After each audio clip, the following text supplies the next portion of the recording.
നമ്മൾ ആരാധനക്രമത്തില്, ദൈവശാസ്ത്രത്തില്, പാരമ്പര്യത്തില്, നമ്മുടെ തനിമയിലൊക്കെ പിടിച്ചു നിൽക്കാൻ മനസ്സില്ലാണ്ടും അത് പഠിക്കാൻ തയ്യാറില്ലാതും നമ്മൾ നിൽക്കുകയും വിഭജിക്കപ്പെട്ട് അനൈക്യത്തിൽ നമ്മൾ കഴിയുകയും ചെയ്യുമ്പോൾ നമുക്ക് പുതിയ രാഷ്ട്രീയ പാർട്ടികൾ രൂപീകരിച്ച് സ്വർഗത്തിലെത്താമെന്ന് കരുതുന്നത് ഒന്നും നടക്കാൻ പോകുന്ന കാര്യമില്ല, യാതൊരു അർത്ഥവുമില്ല.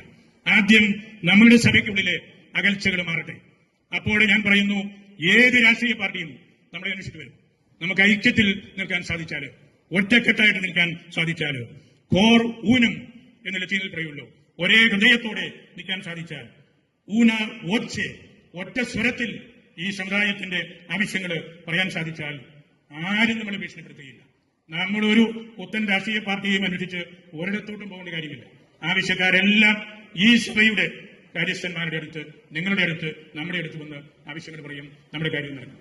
നമുക്ക് പറ്റാത്ത കാര്യങ്ങൾ നമ്മൾ മറ്റുള്ളവരുടെ മേൽ കയറ്റിവെച്ച് ഇവിടെ 100 കണക്കിന് പാർട്ടികളുള്ള സ്ഥലത്ത് നമ്മൾ അതിലേക്ക് ഇടപെട്ട് അതൊക്കെ ചുമ്മാ അന്യായങ്ങൾ പറയുന്ന പോലെയാണ് എനിക്ക് തോന്നുന്നത്.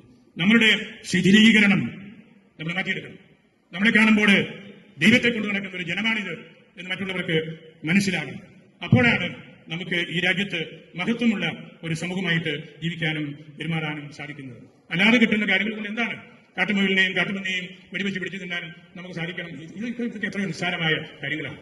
നമുക്ക് കണ്ടെത്തേണ്ട ഈശോയിലുള്ള ഐക്യം, സഭയിലുള്ള ഐക്യം, ഈ നസ്രാണി സമൂഹത്തിന്റെ ആ കരുത്ത് നമ്മൾ പുനഃപ്രതിഷ്ഠിക്കേണ്ടതുണ്ട്. അതിന് നമ്മൾ ഓരോരുത്തരും നമ്മൾ തയ്യാറാകണം.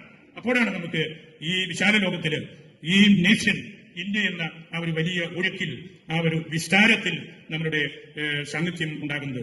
വെറുതെ പൊളിറ്റിക്കൽ ജിംനാറ്റിക്സ് കൊണ്ട് ഒന്നും നടക്കാൻ പോകുന്നില്ല. ഒന്നും വെറുതെ ഇങ്ങനെ നമ്മൾ ഓരോ കുറുക്കുപിടികൾ പറയുന്നു എന്ന് മാത്രമേ ഉള്ളൂ. പൊളിറ്റിക്കൽ ജിംനിക്സ് എപ്പോഴും നമ്മുടെ വഴി മുട്ടിച്ചിട്ടേ വെറും ജിംനിക്സാണ്. കരുത്തുള്ള സമുദായമായിട്ട് നമ്മൾ മാറട്ടെ. അതിനുവേണ്ടി നമ്മൾ സംസാരിക്കണം. അപ്പോൾ ഈ ഭാരതത്തിൽ നമ്മളുടെ കൃത്യമായ സ്ഥാനവും മഹത്വവും നമുക്ക് കണ്ടെത്താൻ സാധിക്കും.